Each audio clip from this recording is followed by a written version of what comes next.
Joining letter और दूसरे offer 85 बार दे चुके हैं, लेकिन वो डॉक्टर रितु की लड़ाई वो नौकरी की लड़ाई नहीं है, न्याय की लड़ाई है। न्याय दिल्ली यूनिवर्सिटी में कम से कम 25,000 टीचरों की SC ST OBC के अपॉइंटमेंट की लड़ाई है। ये भी बात सही है। अभी आप 3 दिन पहले जितनी लाठियाँ पड़ी थी मुझे भी और हमारे सब साथियों को, मीडिया कवरेज तो मिली लेकिन दर्द अभी तक हो रहा है और बुखार भी अभी तक उतरा नहीं है। ये प्लान भी RSS के लोग ही हमें फ़ोन कर करके बता रहे हैं कि ये जो दो है ना, अमित शाह जी और मोदी जी, ये बहुत सारे बीजेपी के भी सीनियर नेताओं को EVM के माध्यम से हरा के उन्हें साइडलाइन करके पूरा बीजेपी और RSS पे भी अपना वर्चस्व बनाने की काम कर रहे हैं, लूट कर रहे हैं। अडानी जी और मोदी जी मिलके, भाई हम जो नौकरी पे काम कर रहे हैं इनके लिए, तो हमारा भी तो कुछ हिस्सा आएगा। तो पेपर बैलेट से जीत के जाएंगे, हम भी कह सकते हैं कि भाई हमने पेपर बैलेट से वोट चोरी करके जैसे भी दिलवाए और आपको जिताए, तो अडानी को सारा देश मत बेच दो, हमारा भी हिस्सा दो। ये पन्ना प्रमुखों का दर्द बता रहा हूँ आपको, बीजेपी और RSS का। सीधी सीधी बात ये कहूँगा कि जो जर्नलिस्ट, जो पत्रकार कड़वे से कड़वा सवाल नहीं पूछता वो पत्रकार ही नहीं है। फिर तो आप वो है ना, इंफोटेनमेंट जैसा होता है कि एक किसी फिल्म स्टार का इंटरव्यू ले रहे हो उसकी पिक्चर को हिट बनाने के लिए। आप लोग ईमानदार पत्रकार हो, आप लोगों को ऐसा माना जाता है कि आप लोग हमें प्रमोट करते हो, ऐसा कहा जाता है और हम भी इस बात को मानते हैं, क्योंकि हमने तो जो क्रिमिनल मीडिया है मेन स्ट्रीम सो कॉल्ड उसको बायकॉट ही कर रखा है और उन्होंने हमें बायकॉट कर रखा है। आपके साथ कुछ नाराज हो जाते हैं? नहीं, हमारा कोई साथी आपसे नाराज हो ही नहीं सकता, आपसे उनका प्रेम होगा इसलिए पर्सनली कुछ बात आपको कहते होंगे। लेकिन जर्नलिस्ट तभी होता है आदमी जब कड़वे सवाल पूछे, कड़वे से कड़वा सवाल पूछे। नहीं पूछते तो आप गलती करते हो।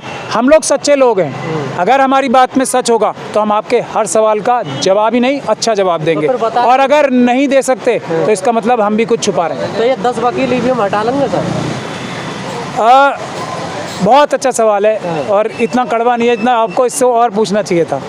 तो ये कहना चाहिए था ये वाले ही वकील हटा लेंगे। तो मेरा ये कहना है कि बाबा साहब डॉक्टर भीमराव अंबेडकर के साथ 10 साथी भी नहीं थे, ये संविधान बना दिया। और अब तो ये तब संविधान भी नहीं था, अब तो ये संविधान है। ये 10 जो नज़र आ रहे हैं ना आपको, 10 इसलिए हैं कि मैंने अभी दोनों हिंदी और इंग्लिश दोनों में बताया था, ये सिंबॉलिक है। हम अभी नहीं चाहते कि हम किसी भी प्रकार का जो जनता का दबाव है हम पे, जनता ये कहती है कि हम यहाँ पे लाखों की संख्या में सुप्रीम कोर्ट में आना चाहते हैं, क्या हम लाखों की संख्या में सुप्रीम कोर्ट को आने दें, के ऊपर जनता को आने दें?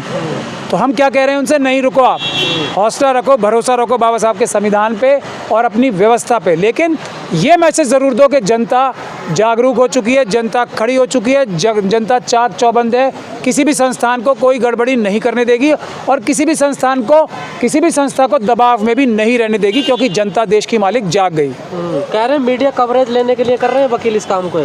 हाँ, ये भी बात सही है। अभी आप 3 दिन पहले जितनी लाठियाँ पड़ी थी मुझे भी और हमारे सब साथियों को, मीडिया कवरेज तो मिली लेकिन दर्द अभी तक हो रहा है और बुखार भी अभी तक उतरा नहीं है। अगर यही रास्ता है देश में पब्लिसिटी लेने का तो ये सबसे अच्छा रास्ता है। अगर लोग अपने संवैधानिक हकों के लिए लड़ेंगे नहीं तो ये बेईमान सरकारें, ये करप्ट RSS और बीजेपी के लोग पुलिस के करप्ट ऑफिसर्स से उसका बदमाशों की तरह पुलिस का इस्तेमाल करके जनता की आवाज़ दबाते रहेंगे। 6,000 इंटेलेक्चुअल्स ने आपको पता है ना, चिट्ठी लिखी किसे, इलेक्शन कमीशन को, सारे सबूत दिए, पीपल्स कमीशन बनी, जजेस, रिटायर्ड जजेस, ब्यूरोक्रेट्स ने इतनी अच्छी अच्छी रिपोर्ट्स लिखी, कान पे जू रहेंगी इलेक्शन कमीशन की है, प्रधानमंत्री की।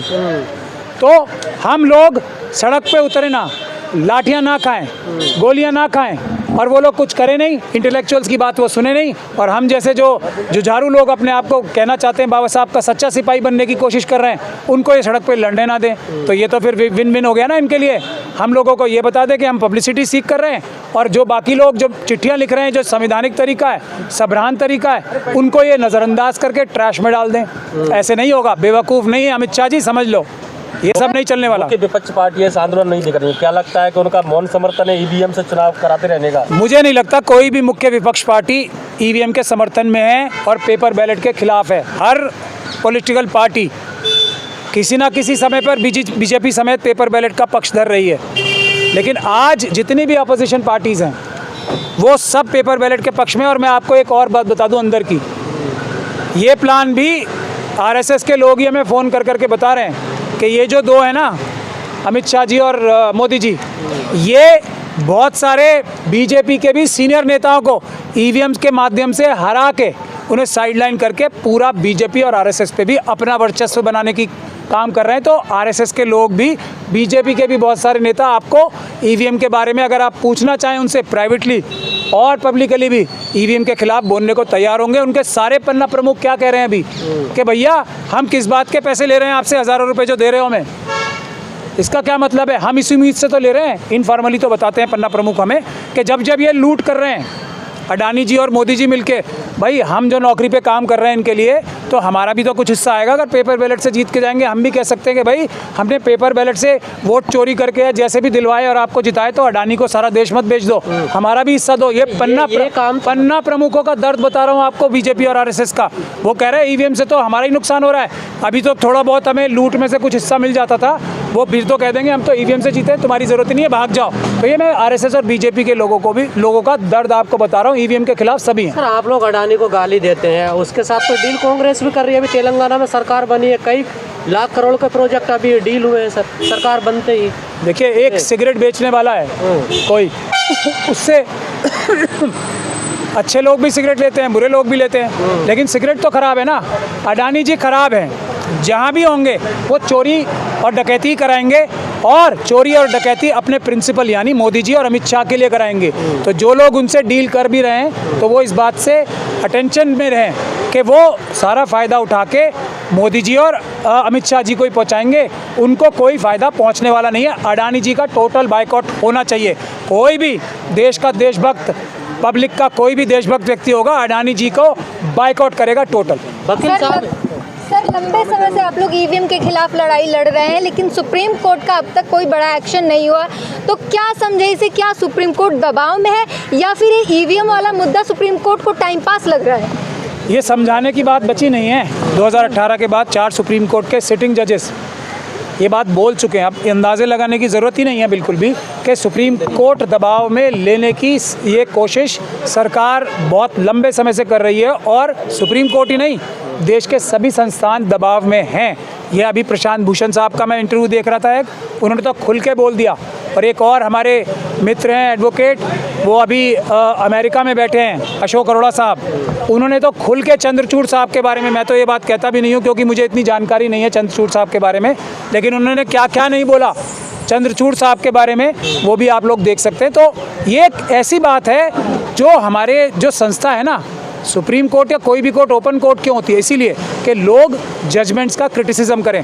हाँ, अशोक अरोड़ा साहब ने थोड़ा और ज़्यादा एक स्टेप लेके जज साहब का ही क्रिटिसिज्म किया, लेकिन उनकी जजमेंट्स का क्रिटिसिज्म उनको करना चाहिए था जो उन्होंने किया है। पर सर जनता के बीच में आप लोगों ने एक उम्मीद जगा तो दी, ये टूट तो ना जाए उम्मीद कहीं ना कहीं। अभी तो आप कह रहे थे 10 ही लोग हैं, हाँ। हमने नहीं जगाई, आप फिर गलत बोल रहे हो। वो भी गलत था और ये भी गलत है। जनता ने हमें मजबूर किया है, हमारी कोई हैसियत नहीं है, हमारी कोई औकात नहीं है कि हम इतनी बड़ी लड़ाई अपने कंधों पे जीत सकें। जनता ने हमें मजबूर किया है कि आओ, आप लोगों को हम बहादुर और ईमानदार समझते हैं। भानु जी और मुझे आप अगर हमारे फ़ोन देख लेंगे ना तो, और दूसरे जो साथी हैं हमारे, तो आपको हैरानी होगी। वो जो नंबर पब्लिक डोमेन में, उसको बात छोड़ दीजिए, हमारे पर्सनल फ़ोन बंद नहीं होते हैं कि आप पीछे मत हट जाना, प्राचा जी दवाई लेके आओ आप लड़ने। ये फ़ोन आते हैं हमें पूरे देश से, कोई बात नहीं, आप पीछे मत हट जाना। तो हमारी कोई ताकत नहीं है, जनता की ताकत है, जिसको हम सिर्फ छोटा सा चेहरा है उसका। ये 4-5 साल पहले भी बना था ईवीएम हटाओ संयुक्त मोर्चा, उसका भी अब पता नहीं है जन कहाँ गया। एक अभी नया आप लोगों ने बनाया है। अब आप इसीलिए देख लीजिए उस वक्त में और इस वक्त में ज़मीन आसमान का फ़र्क क्यों है? एक ही फ़र्क है वो कि तब लोगों को जनता को जागरूक कर रहे थे। अब जनता कोड़ा लेके, हथौड़ा लेके हमारे पीछे पड़ी हुई है, पीछे हटे तो हम मारेंगे तुम्हें। और हम जनता को धोखा नहीं देंगे, जान दे देंगे, जनता की उम्मीदों से पे खरे उतरेंगे। करवा सब हमसे देश की जनता रही है, हम कुछ नहीं कर रहे।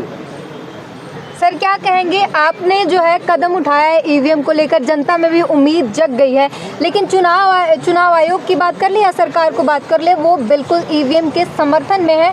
अगर ऐसा होता है 1% के लिए कि ईवीएम बैन नहीं होता है, फिर क्या कहेंगे आप जनता से? देखिए, पहले तो फिर आप अपना, हमने कदम नहीं उठाया, जनता ने कदम हमसे उठवाया है। हाँ। ज़बरदस्ती करके। और चुनाव जो ये 3 हुए पीछे, और 2019 से पहले के भी जो चुनाव हुए 2017 के बाद से, वो सब इलीगल चुनाव हैं। ये बात भी मोदी जी और आरएसएस ध्यान से सुन ले। अगर ईवीएम के माध्यम से चुनाव होते हैं, पेपर बैलेट से चुनाव नहीं होते, जो भी चुनाव पेपर बैलेट से नहीं होगा, वो चुनाव ही नहीं है, जनता उसे मानने से इनकार कर देगी। कोई चुनाव नहीं होगा, कोई प्रधानमंत्री नहीं बनेंगे, वो इलीगल प्रधानमंत्री होंगे और हम ऐसा पाप इस देश में नहीं होने देंगे, ये हम वादा करते हैं। पेपर बैलेट से ही संवैधानिक तौर पे, कानूनी तौर वाले ही प्राइम मिनिस्टर बनेंगे, ईवीएम वाले प्रधानमंत्री नहीं बनने देंगे। सर आप बार बार 4 जजों का जिक्र करते हैं, अब कहाँ है वो जज? ये ना पूछे तो अच्छा है, लेकिन एक तो बैठे हैं गवर्नर बन के, मनुस्मृति, एक मुसलमान होके मनुस्मृति की तारीफ करते थे। आज मैं ये सब बातें कहना नहीं चाहता हूँ, लेकिन आपने पूछ लिया तो वो गवर्नर बन के बैठे हैं, एक राज्यसभा के मेंबर बन के बैठे हैं, वो रिटायर हो गए, पता नहीं वो भी उनकी आपको पीछा करना पड़ेगा। आज मेरे पास पूरी जानकारी नहीं है, लेकिन जो राज्यसभा की मेंबरशिप मिली थी उनका अगर आप बयान देखोगे तो बिल्कुल साफ तौर पे उन्होंने कहा है कि ये तो बहुत छोटी चीज़ है मुझे जो मिली है, ये देखना आप। तो वो किस चीज़ के एवज़ में छोटी चीज़ राज्यसभा की मेंबरशिप को कह रहे थे, ये आप लोग समझ सकते हैं। तो आप तो नहीं करोगे ऐसा? हम पहले तो देखिए, अभी तो मैंने यही बताया ना, अभी तो जो 3 दिन पहले लाठियाँ पड़ी हैं हमारे, उसी का दर्द ख़त्म नहीं हुआ, बुखार भी नहीं उतरा, तो लेकिन फिर भी मुस्कुरा रहे हैं। तो अगर हमें ये करना ही होता तो हमारे पास तो बहुत चांस थे ना करने के, इस रास्ते पे चलना ही क्यों है? सर मुख्य विपक्षी पार्टियों की क्या मजबूरी है जो इस वक्त इस आंदोलन में शामिल है? सब शामिल हैं इसमें, जनता शामिल है, विपक्षी दल तो जनता के नीचे ही है ना। तो फायदा तो इनको डायरेक्ट या इनडायरेक्ट रूप में पार्टियों को ही होगा। नहीं फायदा, ये आप सवाल 20 बार पूछ चुके हैं, 20 बार यही जवाब है। असली फायदा और नुकसान जनता का है। पॉलिटिकल पार्टीज जनता का एक छोटा सा हिस्सा है, पॉलिटिकल पार्टी साथ है, कोई पॉलिटिकल पार्टी ऐसी नहीं है। आप सुब्रमण्यम स्वामी साहब से जाके अभी पूछ लें जाके कि उनका क्या विचार। सर इस मुद्दे से हटकर आप बार बार लाठी का जिक्र कर रहे हैं। उस दिन आंदोलन में आपने कहा कि रास्ते खुल गए हैं, हमारी एक पहली जीत हो गई है, तो फिर लाठी खाने की नौबत क्यों आई? आपको थाना क्यों जाना पड़ा? रास्ते खुले, आपने तो ऐलान किया ना हम जीत गए हैं। बिल्कुल जीत गए थे उस दिन।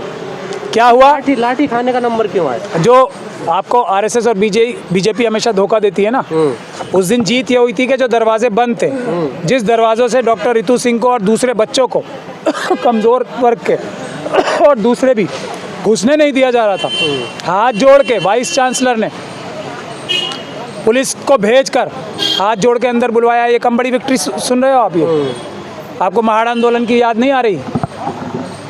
आ नहीं रही कि ये दरवाजे जो बंद थे वो खुले, बैठ के टेबल पे बात हुई, हाथ जोड़ के सारे बातें सुनी गई और ये कहा गया कि हम आपको इसका जवाब देंगे शीघ्र। लेकिन शीघ्र का मतलब डिले होता है, इसलिए हम वहाँ पे रुके रहे। लेकिन जब उन्हें लगा ये धोखे में भी नहीं आ रहे, तब उन्होंने लाठी चार्ज कराई, तो हम क्या हट गए वहाँ से? हम फिर वहीं हैं। कहा जा रहा है 1 तारीख को और बड़ा आंदोलन होगा। कहा जा रहा है बीसी ने ज्वाइनिंग लेटर की भी ऑफर दिया था, आप लोगों ने ज्वाइनिंग लेटर और दूसरे ऑफर 85 बार दे चुके हैं। लेकिन वो डॉक्टर रितु की लड़ाई वो नौकरी की लड़ाई नहीं है, न्याय की लड़ाई है। न्याय दिल्ली यूनिवर्सिटी में कम से कम 25,000 टीचरों की SC ST OBC के अपॉइंटमेंट की लड़ाई है वो। ये लड़ाई है। कोई डॉक्टर रितु की नौकरी की होती तो अभी आपने पूछा था ना आप तो नहीं बिक जाओगे, तो एक एग्जाम्पल आप खुद ही दे रहे हो। बिकना होता तो परसों बिक गए होते, समझे आप? तो हम लोग बिकेंगे नहीं, हम मर सकते हैं, बिक नहीं सकते, टूट नहीं सकते, ये बात ध्यान रखें हम। पर कहा जा रहा है कि नौकरी तो ज्वाइनिंग कर लें डॉक्टर रितु और कोर्ट से लड़ाई लड़ती रहे हैं उनके लिए। ये वाले रास्ते, बुजदिली वाले, कॉम्प्रोमाइज़ वाले रास्ते बहुत सारे लोग बता रहे हैं। हमने रामजस कॉलेज, हमने करोड़ीमल कॉलेज, हमने हिंदू कॉलेज, इन सब की डिटेल्स निकाल रही हैं। वहाँ क्या क्या व्यभिचार हो रहे हैं, क्या क्या अत्याचार हो रहे हैं महिलाओं के साथ और दूसरे लोगों के साथ, कैसे पैसे लेके गुलाम बना के गेस्ट टीचर्स के माध्यम से पता नहीं किस किस तरीके से यूनिवर्सिटी को बर्बाद किया जा रहा है। हम ये सब अपनी आंखों के सामने देखकर चुप नहीं बैठ सकते। इसका हम इलाज करेंगे, संवैधानिक इलाज करेंगे। दुनिया की कोई ताकत रोक नहीं सकती। आप लोग जल्दी देखेंगे कि एक एक कॉलेज जो कैंपस, नॉर्थ कैंपस में है ना, उसका सबका कच्चा चिट्ठा आपको डॉक्टर रितु निकाल के दिखाएंगी बहुत जल्दी।